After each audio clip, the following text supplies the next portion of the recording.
Noah హల్లెలూయా దేవునికి భయపడ్డాడా?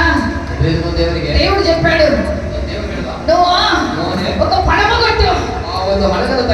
హల్లెలూయా. అప్పుడు ఆ ప్రాంతంలో వాన అనేది లేదు, ಆ ಒಂದು ಪ್ರಾಂತದಲ್ಲಿ ಆ ಮಳೆ ಇರಲಿಲ್ಲ, వర్షమే లేదు, ಮಳೆ ಇರಲಿಲ್ಲ, వాళ్ళు చూడని కూడా చూడలే. దేవుడు ఆయనతో మాట్లాడాడు, దేవుడు ಅವನಿಗೆ ಮಾತನಾಡ್ತಾನೆ, నువ్వు పడవ కట్టు, ಇನ್ನು ಒಂದು ನಾವೇ ప్రళయం రాబోతున్నది, ಪ್ರಳಯ ಬರುತ್ತಿದೆ, ప్రళయం రాబోతున్నది, ಪ್ರಳಯ ಬರುತ್ತಿದೆ, నీ కుటుంబాన్ని సేఫ్ గా పెట్టుకో, ನಿನ್ನ ಕುಟುಂಬದ ಸುರಕ್ಷಿತವಾಗಿಟ್ಟು, ప్రతి ఒక్క ప్రాణి దానిలోకి రావాలి. ಪ್ರತಿಯೊಂದು ಪ್ರಾಣಿ ಅದರೊಳಗೆ ఆయన కొలతలు ఇచ్చాడట, కొలత ಆ ಒಂದು ಅಳತೆಯನ್ನು ಕೊಟ್ಟಂತೆ కొలతలు ఇచ్చాడు. ఈ పడవ ఎంత పొడుగు ఉండాలి, ఎంత ఎత్తు ఉండాలి, దాంట్లో ఎన్ని కంపార్ట్మెంట్స్ ఉండాలి, ಈ ಒಂದು ಹಡಗು ಎಷ್ಟು ಉದ್ದವಾಗಿರಬೇಕು, ಎಷ್ಟು ಎತ್ತರವಾಗಿರಬೇಕು, ಅದಕ್ಕೆ ಎಷ್ಟು ಕೋಣೆಗಳಿರಬೇಕು, ಇವೆಲ್ಲವೂ ಕೂಡ ಅದನ್ನು ಅಳತೆ ಕೊಟ್ಟಂತೆ. హల్లెలూయా. హల్లెలూయా. అయితే నోవా దేవునికి ఏం చేశాడండి? ಆದ್ರೆ ನೋವನ್ನು ದೇವರಿಗೆ ಏನ್ ಮಾಡ್ದ? ప్రభు వాననే లేదు, నేను ఎట్ట కట్టాను? ಮಳೆ ಇರುವಾಗ ಹೇಗೆ ಕಟ್ಟೆ ನಾನು? వాననే రాదు కదా, అందరు పిచ్చలు అనుకుంటే కట్టను అన్నాడా? ಎಲ್ಲರೂ ಕೂಡ ಹುಚ್ಚ ಎಂಬುದಾಗಿ ಹೇಳ್ತಾರೆ, ಕಟ್ಟುವುದಿಲ್ಲ ಎಂಬುದಾಗಿ ಹೇಳ್ತಾನೆ. లేదు, ఆయన ఆ మాట అనలేదు. ಆ ರೀತಿಯಾಗಿ దేవునికి భయపడ్డాడు, ದೇವರಿಗೆ ಹೆದರಿಕೊಂಡ, దేవునికి లోబడ్డాడు. ದೇವರಿಗೆ ಅಧೀನನಾದ. దేవుడు ఏదైతే కొలత చెప్పాడో ఆ కొలతల ప్రకారము ఆ పడవను కట్టడం ప్రారంభించాడు. ದೇವರು ಯಾವ ಅಳತೆಯನ್ನು ಅವನಿಗೆ ಕೊಟ್ಟನು ಅದೇ ಅಳತೆ ಪ್ರಕಾರ ಆ ಹಡಗನ್ನು ಕಟ್ಟಲು ಪ್ರಾರಂಭಿಸಿದ. హల్లెలూయా. ఆ యొక్క పడవ కట్టబడింది, ಆ ಒಂದು ಹಡಗು ಕಟ್ಟಲ್ಪಟ್ಟಿತು. ఎప్పుడు రాని వర్షము ఆ ప్రదేశంలో వర్షం స్టార్ట్ అయింది. ಯಾವಾಗಲೂ ಕೂಡ ಬಾರದೆ ಇರುವಂತ ಮಳೆ ಆ ಪ್ರಾಂತದಲ್ಲಿ ಬರಲು ఆ పడవ ಪ್ರಾರಂಭವಾಯಿತು. కడుతుంటే ఆ ప్రజలు అన్నాడు, పిచ్చోడా, ಆ ಒಂದು ಹಡಗನ್ನು ಕಟ್ತಾ ಇರುವಾಗ అసలు వాననే రాదు కదా, నువ్వే పిచ్చోడి అన్నారు. ಏನ್ ಮಳೆ ಬರ್ತದೆ ಎಂಬುದಾಗಿ ಹೇಳ್ತಾರೆ, ಹುಚ್ಚ ఎగతాళి చేసి ఉండవచ్చు, ಅವರನ್ನು ನಿಂದೆ ಮಾಡಿಸಿಕೊಂಡು అనేకమైన మాటలు అని ఉండవచ్చు. ಅನೇಕವಾದ ಮಾತುಗಳನ್ನು ನಿಂದಿಸಿರಬಹುದು. అయితే నోవా దేవుడు చెప్పిన మాటకు విధేయతయ్యాడు. ಆದ್ರೆ ನೋವರು ಮಾತ್ರ ದೇವರು ಹೇಳಿದ ಮಾತಿಗೆ పడవ అంతా కట్టాడు, వర్షం రావడం ప్రారంభించింది. ಪ್ರಾರಂಭವಾಯಿತು. హల్లెలూయా. హల్లెలూయా. వాళ్ళ కుటుంబం అంతా పడవలకు వెళ్ళిపోయారు. ಆ ಕುಟುಂಬವೆಲ್ಲ ಹಡಗಿನಲ್ಲಿ ನೋಡಿ దేవుడు చెప్పిన ప్రకారం రెండుగా ఆ యొక్క జంతువులను లోపల తీసేసుకున్నాడు. ಆ ಒಂದು ದೇವರು ಹೇಳಿದ ಪ್ರಕಾರ ಜೊತೆಯಾಗಿ ಎಲ್ಲ ಪ್ರಾಣಿಗಳು ಆ ಒಂದು ಹಡಗಿನಲ್ಲಿ ಹೊರಟೋದು. వర్షం పెద్దగా రావడం ప్రారంభించింది. ಹಾಕಲು ಪ್ರಾರಂಭವಾಯಿತು. ప్రజలు అప్పుడు భయపడడం స్టార్ట్ చేశారు. ಆಗ ಆ ಪ್ರಜೆಗಳು ಹೆದರಲು ಪ್ರಾರಂಭ ಮಾಡಿದರು. అయ్యా నోవా, మేము కూడా వస్తాము, ಅಯ್ಯಾ ನಾವು ಕೂಡ ಬರ್ತೇವೆ, దయచేసి తలుపు తీ. ಆ ಬಾಗಿಲಿರುತ್ತದೆ. ఆయన అన్నాడు, ఈ పడవ తలుపు నేను వేయలేదు కానీ దేవుడు వేశాడు.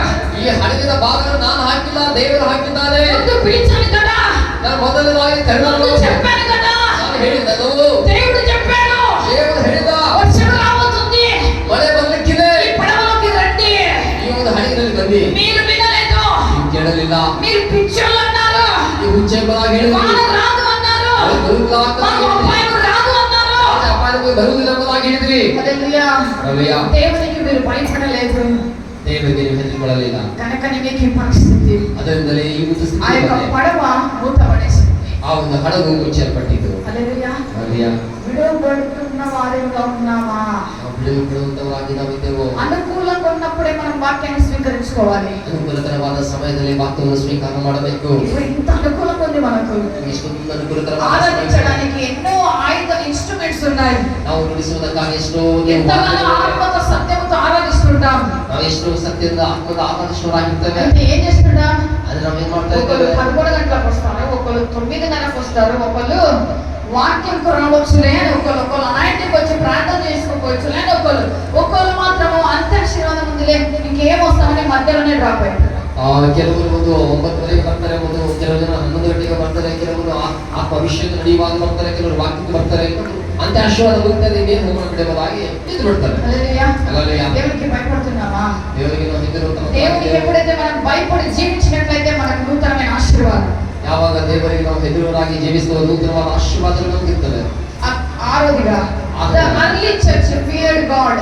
ಆ ಸಭೆಗೆ ತ್ವರೆಯಾಗಿ ಬರುವಂತ ಭಯ ನಮ್ಮಲ್ಲಿದೆಯೋ?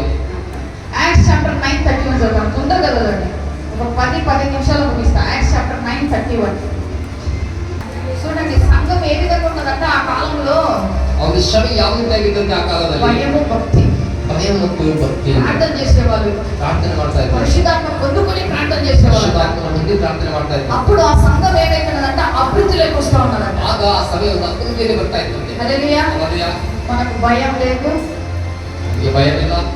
సోనిలే మనం అని చెప్పాను, మళ్ళా చిట్టక చాలా చెడ్డదంటారు. ಮತ್ತೆ ಚಿಕ್ಕ ತುಂಬಾ ಕೆಟ್ಟವರು ಎಂಬುದಾಗಿ ಹೇಳ್ತಾರೆ. చాలా చెడ్డది ఇంకా ఎప్పుడు మా గురించి అంటుంటది. ತುಂಬಾ ಕೆಟ್ಟವರು ಬರೀ ನಮ್ಮ ಬಗ್ಗೆ ಹೇಳ್ತಾರೆ. వద్దులే మనం అంతా మంచోళ్ళం. ನಾವೆಲ್ಲರೂ ಒಳ್ಳೆಯವರು. ఒక గుడి ఉందిలే, ಒಂದು ಮನೆ ಒಂದು ಸಭೆ ಇದೆ, లేట్ వస్తారు. ಲೇಟ್ ಆಗಿ ಬರ್ತಾರೆ. ఆ గుడిలో ఉండే ప్రజలంతా ఏం చేస్తారంటే ఒక భయం లేదు, భక్తి లేదు. ಆ ಒಂದು ಸಭೆಯಲ್ಲಿ ಒಂದು ಭಯವಿಲ್ಲ, ಭಕ್ತಿ ಇಲ್ಲ. ప్రార్థన చేయండి అంటే ఏమీ లేదు. ಪ್ರಾರ್ಥನೆ ಮಾಡಪ್ಪ ಅಂದ್ರೆ ಏನಿಲ್ಲ. హల్లెలూయా. ಹಲ್ಲೆಲೂಯಾ. ఆనాడు సంఘాలు ఎట్లా ఉన్నాయంటే పరిశుద్ధాత్మతో నింపబడి వాళ్ళు ప్రార్థనలు చేస్తుంటే సంఘాలు మల్టిప్లై అవుతున్నాయంటే, అంటే అంత ఆత్మ వస్తున్నాయంట. ಆ ಒಂದು ಕಾಲದಲ್ಲಿ ಆ ದಿನಮಾನದಲ್ಲಿ ಒಂದು ಸಭೆಗಳಿರ್ತಂತೆ, ಅವರು ಆತ್ಮದ ಸತ್ಯದ ಭಯಭಕ್ತಿಯುಳ್ಳವರಾಗಿ ಪ್ರಾರ್ಥನೆ ಮಾಡುವಾಗ భారం కలిగి ఉండాలి. సంఘం అంటే భారం కలిగి ఉండాలి. ಸಭೆ ಅಂದ್ರೆ ಭಾರವುಳ್ಳವರಾಗಿರಬೇಕು. ఒక ప్రేయర్ పాయింట్ ఇస్తే అది నెరవేర్చేంత వరకు ప్రార్థన చేయాలి. ಆ ಒಂದು ಪ್ರಾರ್ಥನೆ ಒಂದು ಅಂಶವನ್ನು ಕೊಟ್ಟರೆ ಅದು ನೆರವೇರುವವರೆಗೂ ಕೂಡ ನಾವು ಅದಕ್ಕಾಗಿ ನಾವು ಪ್ರಾರ್ಥನೆ ಮಾಡಬೇಕು. హల్లెలూయా. ಹಲ್ಲೆಲೂಯಾ. హల్లెలూయా. హల్లెలూయా. యోబు దేవునికి భయపడ్డాడు. ದೇವರಿಗೆ ಭಯಪಟ್ಟನು. యోబు 1:1 చదవండి తొందరగా. దేవుని యందు భయభక్తి కలిగిన వాడే చెడుతనము విసర్జించేవాడంట. ಯೋಗನು ದೇವರಿಗೆ ಭಯಭಕ್ತಿಯುಳ್ಳವನಾಗಿ ಕೆಟ್ಟತನವನ್ನು ನಿರಾಕರಿಸುವವನಾಗಿದ್ದನು. హల్లెలూయా. ಹಲ್ಲೆಲೂಯಾ. ఇప్పుడు ಕೆಟ್ಟದ್ದನ್ನೇ ನಾವು ಪ್ರೀತಿ ಮಾಡ್ತಾ ಇದ್ದೀವಿ.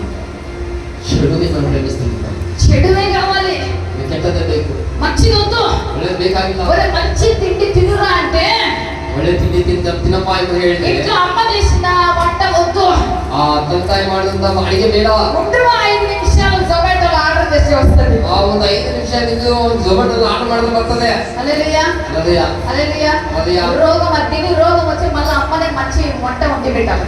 ಅದು ತಿಂದು ರೋಗ ಬಂದ್ರೆ ಮತ್ತೆ ಆ ತಾಯಿಯ ಒಳ್ಳೆ ಅಡಿಗೆ ಮಾಡಿ ಬಡಿಸ್ಬೇಕು. ನಿನಗೆ మంచిది వద్దు, మనకు ಒಳ್ಳೇದು ಬೇಡ, చెడ్డదే కావాలా. ಕೆಟ್ಟದ್ದೇ ಬೇಕು. చెడ్డదాన్ని ఆహ్వానిస్తారు. ಕೆಟ್ಟದ್ದನ್ನೇ ನಾವು